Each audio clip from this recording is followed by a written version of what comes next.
열왕야랑 정치부 이민찬 기자와 함께합니다. 첫 번째 주제 보겠습니다. 자, 이준석 국민의힘 대표 누구에게 갑자기 살갑게 굴었을까요? 안철수 국민의당 대선 후보 얘기입니다. 네, 큰 살가운 사이가 아니지 않습니까? 그런데 이준석 대표 오늘 안철수 후보의 토론 실력이 늘었다며 후한 평가를 내놨습니다. 사람들이 안철수 대표에 대한 기대치가 높았을 때는 토론 실력이 그에 못 미친다고 했을 때는 좀 타박을 했지만은 요즘은 또 안철수 후보가 실력이 또 올라가지고 지난 서울시장 선거 때만 하더라도 상당히 좋은 모습을 보여줬거든요. 글쎄요, 한 달 전만 해도 정치 평론도 못한다 이렇게 깎아내렸던 기억이 나는데요. 그랬었죠. 당시 발언 기억하실 겁니다. 안철수 대표에 대한 연대를 추진하는 바는 현재 지금 없습니다. 안철수 대표가 두 후보와 그다음에 허경영 씨, 심상정 후보의 뒤를 이어서 이제 5등하는 조사가 나온 것도 알고 있는데 국공 합작이죠. 안철수 대표 생각하면 충분히 그러실 수 있는 분이라는 생각도 합니다. 더한 것도 하실 수 있는 분입니다. 대체 한 달 사이에 뭐가 바뀐 걸까요? 여론의 답이 있을 것 같은데요. 어제 발표된 여론조사를 보면요. 윤석열 후보와 이재명 후보, 박빙이죠. 안철수 후보의 표를 얻으면 오차범위 밖으로 이 후보를 앞설 수 있습니다. 안 후보는 일단은 이 완주 의지가 강하던데요. 그럼 이 대표는 뭐 단일화까지 생각을 하는 겁니까? 과거 안철수 후보와 같이 국민의당에 몸담았었죠.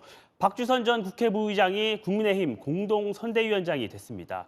최근까지 안 후보와 직접 접촉한 것으로 알려졌는데요. 내년 1월, 2월 본격적인 연대 논의가 이뤄질 것으로 보입니다. 이준석 대표도 그때를 대비하려면 미리 좀 살가워질 필요가 있겠죠. 다음 주제 넘어가 보겠습니다. 사생활과 검증 사이 대선 후보 부인 검증 어디까지 해야 하는지 참 어려운데요. 윤석열 후보의 부인 김건희 씨의 출근길 모습이 한 매체에 찍혔어요. 네, 온라인 매체 더 팩트인데요. 어제 오후 사무실에 출근하는 김건희 씨의 모습을 휴대전화로 촬영해 오늘 공개했습니다. 김건희 씨, 공결정 언제부터 하실 건가요? 논란에 대해서 한 말씀만 좀 해주세요. 김건희 씨 상당히 당황하면서 피해가네요. 전혀 예측을 못한 것 같죠. 윤 후보가 때가 되면 활동할 거라고 했지만 도이치모터스 주가 조작 연루 의혹 등 검찰 수사가 이어지고 있고 오늘 허위 경력 의혹까지 불거지면서 여권의 공세와 대중의 관심은 더 높아지고 있습니다. 김의겸 의원은요. 김 씨의 허위 경력 의혹을 두고 삶 자체가 완벽한 성형 인생이라고 비판했고요. 앞서 추미애 전 장관, 손혜원 전 의원도 김 씨의 과거 사진을 SNS에 게재하며 과거 이력을 비판했습니다. 하지만 계속된 외모 언급에 한 민주당 의원은 능력과 외모가 무슨 상관인가? 여성들이 민감한 외모 평가는 선거에 도움이 안 된다고 지적했습니다. 자, 이 아까 모습 이제 김건희 씨가 예상지 못하게 취재진을 맞닥뜨린 건데, 자, 예전에 이 이재명 후보의 부인 김혜경 씨도 비슷한 일이 있었죠. 그때도 더 팩트였습니다. 바로 이 사진인데요. 이 김혜경 씨가 낙상 사고 이후 언론 노출을 꺼릴 때 이 매체가 검은 망토를 입은 수행원을 김 씨라고 보도했다 정정했고 김 씨 측이 일부러 대역을 썼다는 논란도 일었습니다. 당시에 민주당이 이 매체를 강하게 비판했었죠. 이 스토킹 같은 과잉 취재다 이렇게 비판했습니다.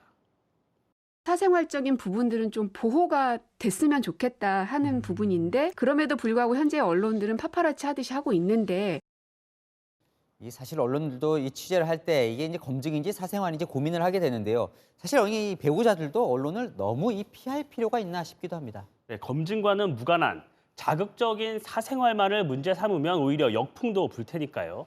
배우자들도 숨바꼭질하듯이 피하기보다는 당당하고 자연스럽게 등장하고 이야기하는 게 낫지 않을까요? 어차피 국민들이 뭘 궁금해하는지는 알 테니까요. 준비해서 성실히 답하면 되지 않을까 싶습니다. 지금까지 열왕야랑이었습니다.